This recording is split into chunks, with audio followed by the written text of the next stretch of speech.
সমুদ্রপথে জাহাজে করে বাংলাদেশের চট্টগ্রাম হয়ে কিভাবে জাপানে যেতে হয় এই ভিডিওতে দেখতে পারবেন। তো বন্ধুরা, এই ভিডিওগুলো শেয়ার করে কিন্তু ইনকাম করা যায়। আর কি পরিমাণ ইনকাম হয় সেটা নিয়ে কিন্তু অলরেডি আমি ভিডিও শেয়ার করেছি। আপনারা চাইলে দেখে নিতে পারেন। এবং আপনারা যারা নতুন, এই অ্যাপ থেকে এই ভিডিওগুলো বানিয়ে প্রচুর পরিমাণে রিচ, ভিউ, এনগেজমেন্ট পেতে পারেন। এবং আপনি মনিটাইজ করতে পারবেন এবং এই ভিডিওগুলো থেকে ইনকামও করতে পারবেন। আমার একটা ভিডিওতে ২৪ ঘন্টায় প্রায় $৬০ ইনকাম হয়েছে। আর এই ভিডিওর ডিউরেশন ছিল মাত্র ১ মিনিট। মানে একটা রিলস ভিডিও ইনকাম করে এই পরিমাণ ইনকাম করা যায় এই ভিডিওগুলো থেকে।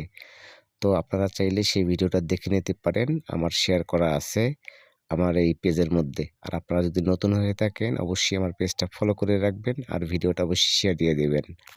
ধন্যবাদ সবাইকে।